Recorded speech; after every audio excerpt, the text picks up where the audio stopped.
is our OCPD. Is the OCPD just or not? After here, we shall be handing over to the next OCPD, the next station.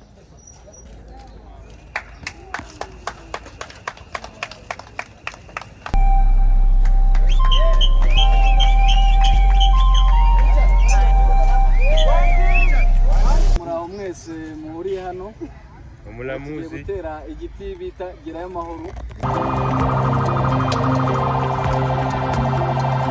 You are the ones who are holding this as a community. Very soon we holding this as a community, and therefore it needs to be brought on board right from the word go. Nilikuwa ninayo kazini kila siku hii na yangu nilikuwa naandika ambush.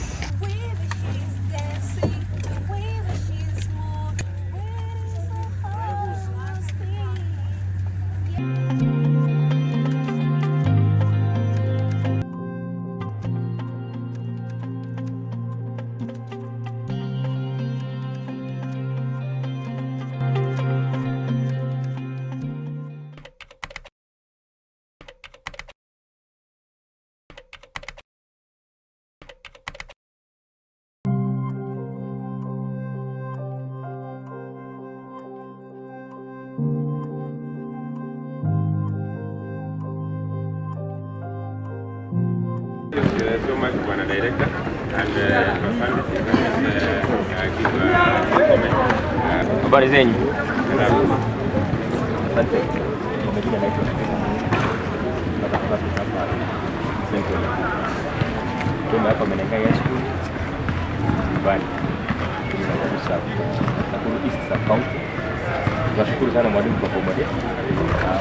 Hawa watu wetu ambao they are tunashukuru sana. Idara ya polisi tunaenda tuna madhara yote tutapata. So tutawasilisha mpaka sub-county ya Gilgit watatake over from there. So vile mko Kenya mko safe. Mko safe, serikali ya Kenya na watu. Kwa hiyo feel free, feel at home. Once more, thank you.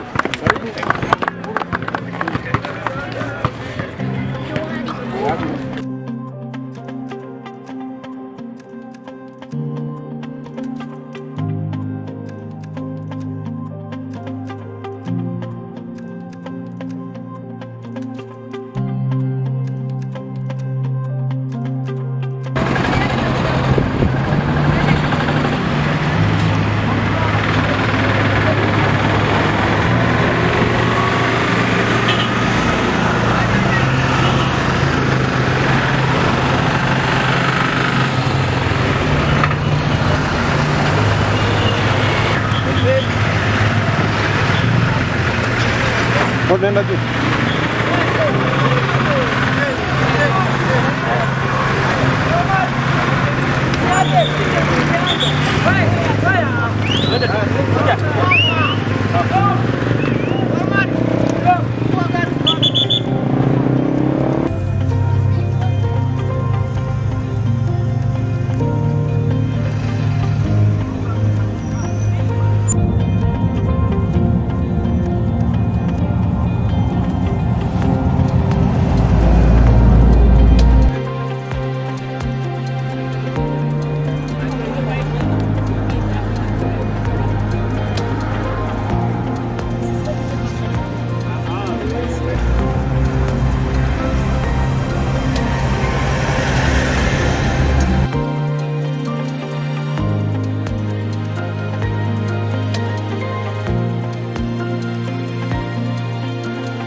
Swali 12.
Day 5 in Kenya. We are currently at the viewpoint. We've just come from Naivasha. So here the viewpoint, as you can see to my front, is Mount Longonot, a dormant volcanic mountain, and it's cold up here. When we started in Naivasha, it was warm. As you can see, even down there, the sun's out down there. But up here, it's freezing cold. As you can see, the cyclists gathered. You can see the cyclists gathered over there,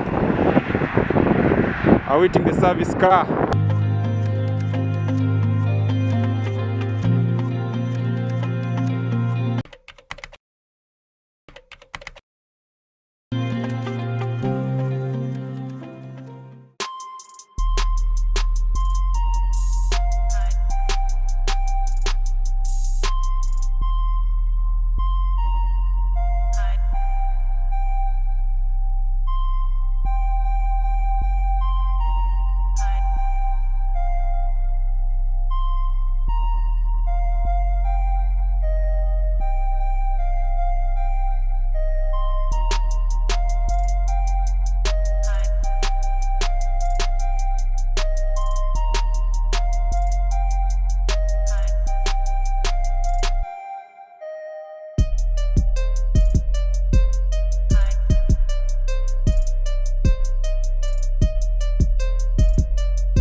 Whether it is in terms of social migration, tourism, because the East African integration agenda covers all the sectors of our economies. So I am happy that you have taken upon yourselves as a young team from the East African community to tell us and to work and engage with your colleagues and citizens in all these countries and talk to them about East African community and the opportunities and what it's all about. But you've also picked for yourselves a theme that resonates well with the globe. The issues of climate change is one that is is a hot topic globally. It's one whose effects we are feeling, we as East African community. You can see the drought, the failing of rains, and a lot of other climate change issues raised by climate change are very much alive in our lives as citizens of EAC.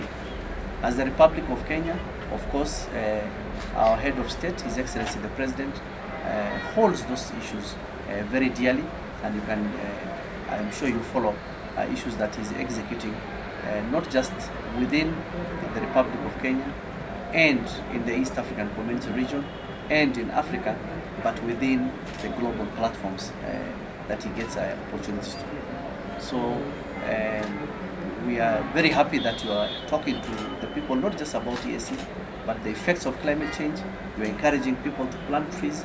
As you may not be aware, that as a government, we have a very ambitious plan to plant 15 billion trees.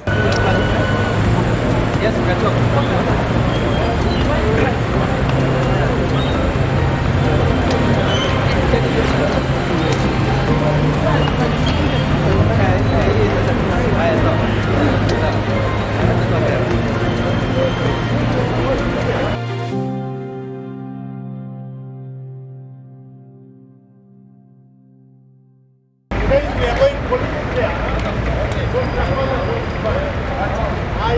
One people, one destiny, one destiny, one people, one team, one dream, one dream, one team, Kenya one team, one dream, Rwanda one team, one dream, Burundi one team, one dream, Uganda one team, one dream, GACS one team, one dream, one people, one destiny. Yeah.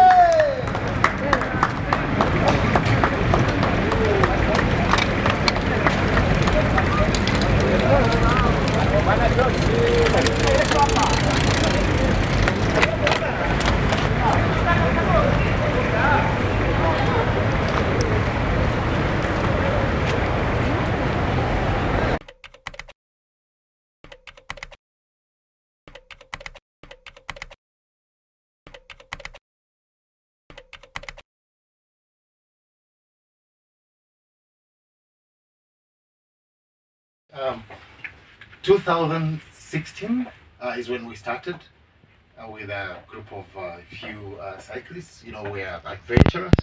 We had just completed a long tour from Uganda to Sweden. After Sweden, we're now wondering what to do next. So we said, I think we had our presidents talking about the East African community and calling upon the citizens to be part of the process, you know, own the process, the integration process. We just been cycling, so let's pick our bicycles and start riding, create awareness about the integration. You know, it started like you start riding, and wherever you stop, people gather by themselves and they want to know what you're doing. Then you start telling them about the integration, asking them questions and things like that. So that's how it started. And then after some time, we started posting it on social media, and we get people signing up for the following year. Now here we are. 6,000 kilometers. Logistically, this is incredible. Just tell us where you go, first of all. What do you mean, where we go? The countries and everything. Just tell us a bit about the route. All right, this year it's rotational. But this year it started in Uganda. We're now in Kenya. From Kenya, we'll be going to Tanzania. From Tanzania to Burundi, Rwanda, and then finish in Kampala on the 28th of September. As you were mentioning, it's got a serious message to this. Just tell us more about it. We tagged ourselves to the East African integration, and we have three main objectives. One is to create awareness about the ESC integration.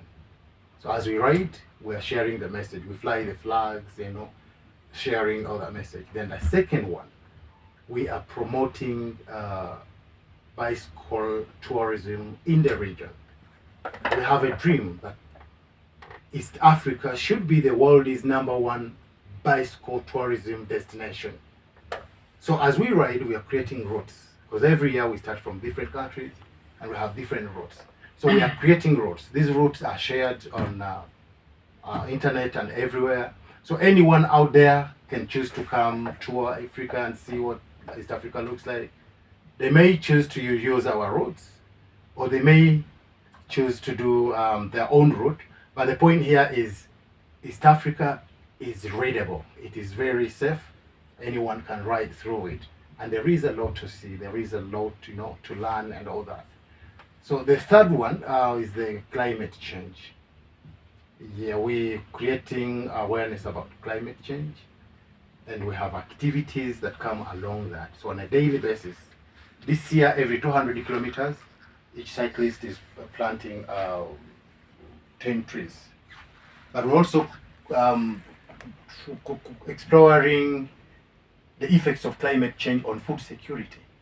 So the biggest message this year, we are carrying out a survey, non-scientific, on food security in the region. Why is there scarcity? We have everything that we need, but why is there? So we are engaging communities as we ride, as we plant trees. We have meetings with communities. We are having meetings with leaders from all levels, from local leadership to the ministries and all that. We just had a meeting with the PS of East African Community. Just had that engagement, So we have a lot of activities to enhance what we're doing, and that's what it is. Incredible. Asher Lomo is here in the studio with us. Just tell us what you're doing exactly. Basically, I'm an active cyclist during the ride, and ideally what we do throughout the year from when we last had the 2022 edition is just calling on people and continuing the engagement for people to take the conversation about the East Africa integration. We've seen different dynamics crossing over from different towns, and we've seen there's still a lot to be done in the integration process in terms of even friends from Rwanda, friends from mainly Congo and South Sudan, when they're coming in, the issue of having them to do visas. For me, I thought visas are just for when I'm going to Europe, but having to have a visa to cross to Congo has been an eye-opener. So basically, as cyclists, we just encourage each other as young people, so that when we put the cycling activity, the pedals, the foot to the pedals, we actually ride with that person with disability who is not able to cycle the kilometers. Although we've had editions where we have people in wheelchairs even ride with us. Yes, in the studio we have our friend Saidat. Saidat is from Rwanda, and she's a a pro cyclist. She represents the country in different cycling activities. We also have a friend from Congo, from the Goma part. And as you know, most of last year, what the stories we had from Goma was about the insecurity and all that. And that has also played a part in why we have not ventured into crossing over to Congo or to South Sudan. But we hope, even with the commitment from the ESC ministry, the State Department, they've committed that they want to see our feet or a footprint of the Great African Cycling Safari on Congo and also in South Sudan. So that will be a milestone, and we believe that we are a peaceful delegation. John Bosco, logistically, this is incredible. I mean, 6,000 kilometers. How is this funded? I want to say it's not been easy to attract sponsorship or funding. Just as it's not been easy to convince all these ministries to come on board. It took us quite a long to get them understand what we are really doing. Because you walk into somebody's office and you say, you know, we're planning this, we're going to ride this long and these days. Then say, you guys mad? Is that possible? Things like that. So most times somebody would say, okay, I want to see how it works. Come back after 2 years. We've had such commitments. And when we went back, like the Equity Bank, sorry, mentioned, after 2 years, that is Uganda, we went back and okay, we are now on board. Let's start with this little. So it's not really been very easy, but we have managed with the goodwill of the people of East Africa. As you start riding, somebody will cross you on the road and then stop ahead, then wants to know what's going on. Now, okay, when you reach Naivasha, please come to this shop, and he buys you food. You find cyclists, actually cyclists have done a lot. You find a cyclist driving, then says, no, I'll buy you spares. So the spares enough to take you a distance. Then I'll do this. So it's actually been people supporting it heavily. But now we are happy that all the ESC, starting with the Secretariat in Arusha, and all these partner states are now on board. In Uganda, we were flagged off by the Prime Minister of East African, the Minister of East African Community, who is also the first Deputy Prime Minister in Uganda. Here we've been received by the PS. In Tanzania, there is a big arrangement. In Burundi, the ministry is on board. In Rwanda, the ministry is on board. Some countries have even started flying their cyclists to come and participate in this. So we hope in the future we'll be able to attract bigger support and bigger sponsorship. Fantastic. Okay, so you leave Nairobi. Where are you off to next? Tomorrow we're leaving Nairobi very early in the morning, and we'll be in Makueni. After Makueni, we shall go to Mutito, and then from Mutito we'll go to Voi, then go to Taveta. From Taveta we are going to Loitoktok, through Amboseli National Park to Namanga, and then cross to Tanzania. Fantastic. John Bosco Balonga, the founder of the Great African Cycling Safari, and Ashalomo, who's actually riding in this great adventure. Thank you so much for joining us on Capital FM. We really appreciate you taking the time out to come to the studio. Thank you. Sean Carter-Villas, Capital FM, Saturday Music and Sport continues. They're trying to spread the message of integration for East Africa. They're trying to push the countries to get rid of visas and things like that. They're trying to spread the message. So, like, he's from Congo, from DR. Buba, this is a group from all over Eastern Africa. Muba is our head of digital. They're cycling 6,000 kilometers around Eastern Central Africa. Yeah. Hello. She's from Rwanda. She's there from Rwanda, from DRC, from DR Congo, Kenya. From Uganda. Uganda. Sorry, Uganda. Him from Uganda. From Uganda. Okay, sorry, from Uganda. The three of us are Kenyans. Yes, yeah. Yeah, so there's 6,000 kilometers. They're trying to spread the message of integration. Yeah, integration, trying to spread the message that eventually we only need ID card and not passport and all that, etc. Yes.